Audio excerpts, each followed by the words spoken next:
और इस बीच बड़ी खबर आ रही है, नवनीत राणा बीजेपी में शामिल हो गई हैं। नवनीत राणा देर रात बीजेपी में शामिल हुई है। महाराष्ट्र बीजेपी अध्यक्ष चंद्रशेखर बावनकुले ने बीजेपी का पटका पहनाकर उन्हें पार्टी में उनका स्वागत किया है। इस दौरान नवनीत राणा के विधायक पति रवि राणा भी यहां पर मौजूद रहे हैं। तो बड़ी खबर आपको बता दें, नवनीत राणा यहां पर बीजेपी में शामिल हो गई हैं।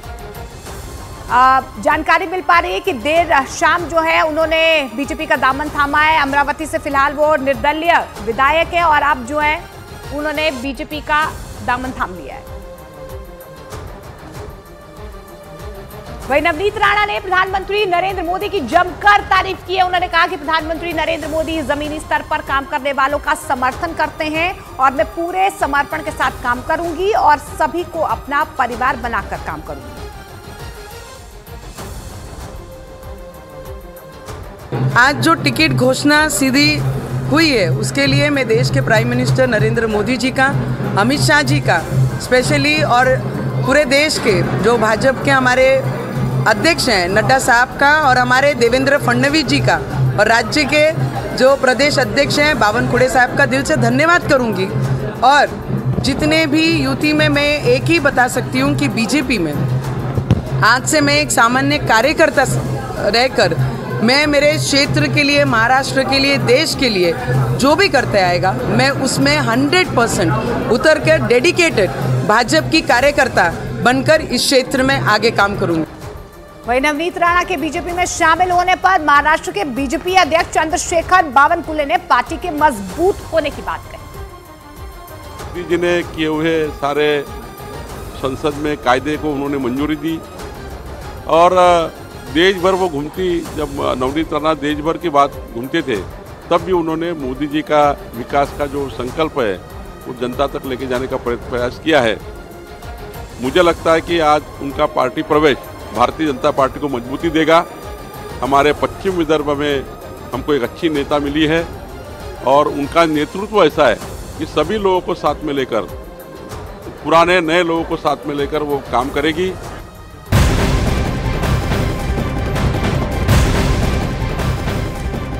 और बीजेपी में शामिल होने से पहले निर्दलीय सांसद नवनीत राणा को बीजेपी ने लोकसभा चुनावों के लिए अपना उम्मीदवार बनाया और उन्हें महाराष्ट्र के अमरावती से टिकट दिया है, जहां से नवनीत राणा मौजूदा सांसद हैं। तो बड़ी खबर आपको बता दें, नवनीत राणा बीजेपी की उम्मीदवार बन चुकी हैं क्योंकि उन्होंने बीजेपी का दामन थाम लिया है।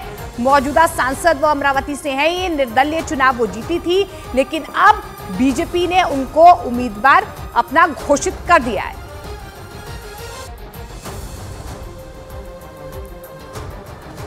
चलिए अब आपको बताते हैं कि आखिर नवनीत राणा कौन है जिनके बीजेपी में शामिल होने से पहले ही पार्टी ने उन्हें लोकसभा चुनाव के लिए अपना उम्मीदवार बना लिया। महाराष्ट्र की अमरावती सीट से मौजूदा सांसद हैं। ग्राफिकली हम समझाने की कोशिश करते हैं। ये नवनीत राणा है, महाराष्ट्र की अमरावती सीट से मौजूदा सांसद हैं। 2022 में मुंबई पुलिस ने इन्हें गिरफ्तार भी किया था। आपको याद होगा वो विवाद, हनुमान चालीसा पाठ पढ़ने को लेकर एक विवाद हुआ था, जिसके बाद इनकी गिरफ्तारी हुई थी। नवनीत राणा पर राजद्रोह का आरोप भी लगा था। 2014 में पहली बार लोकसभा चुनाव इन्होंने लड़ा था। 2014 में एनसीपी से टिकट पर इन्होंने चुनाव लड़ा था, लेकिन वो हार गई थी।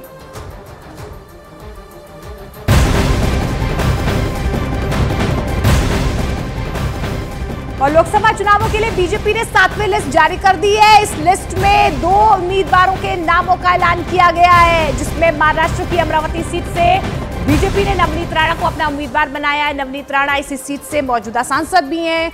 वहीं कर्नाटक की चित्रदुर्ग सीट से बीजेपी ने गोविंद करजोल को अपना उम्मीदवार घोषित किया है। बीजेपी ने जिन 2 सीटों पर अपने उम्मीदवारों का ऐलान किया है वे सुरक्षित सीटें हैं।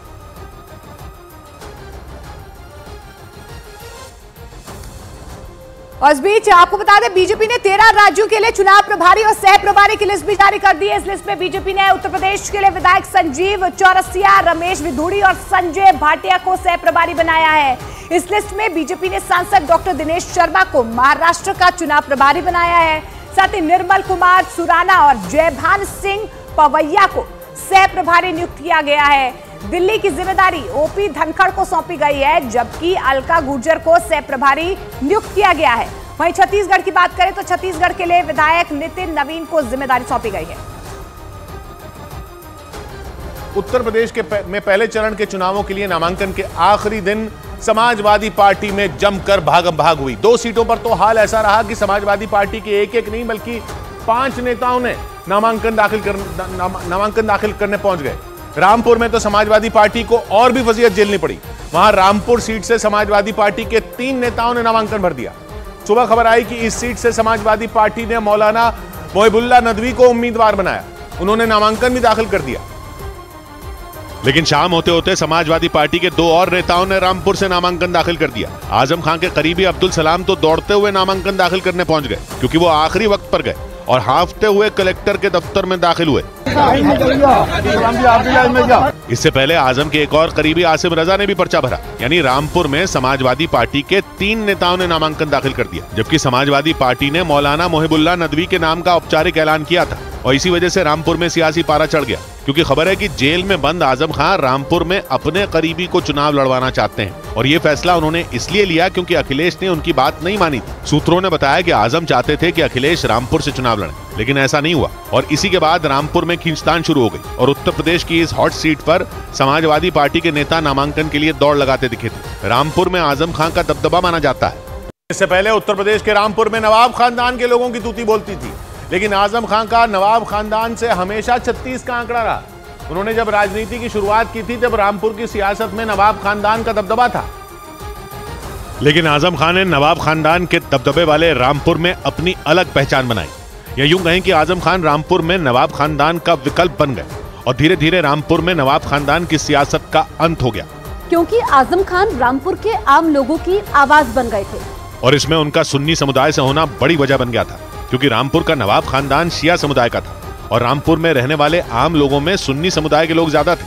और आजम खान भी सुन्नी समुदाय से ही आते थे। माना जाता है कि आजम खान को अपनी सियासी जमीन मजबूत करने में इस बात का बहुत फायदा हुआ था। और 1977 में विधानसभा का चुनाव हारने वाले आजम खान की रामपुर में तूती बोलने लगी थी। आजम खान ने उत्तर प्रदेश के रामपुर में अपनी पैठ बना ली थी। मामूली खानदान से आने वाले आजम खान वहां निचले तबके और मजदूरों की आवाज बन गए थे। अपना पहला चुनाव लड़ने से पहले आपातकाल में वो जेल भी गए थे और जेल से निकलते ही उन्होंने सियासत में अपना पहला कदम रखा था। लेकिन वो एक गरीब परिवार से आते थे और उनके पिता एक टाइपिंग सेंटर चलाते थे और यही उनकी आय का एकमात्र जरिया था। यानी आजम खान के पास संसाधनों की कमी थी। और कहते हैं कि संसाधनों की कमी ही 1977 के विधानसभा चुनावों में आजम खान की हार की वजह बनी थी। लेकिन चुनाव में हारने के बावजूद आजम खान ने हार नहीं मानी थी और खुद को टाइपिस्ट का बेटा बताकर आम लोगों से खुद को जोड़ा था।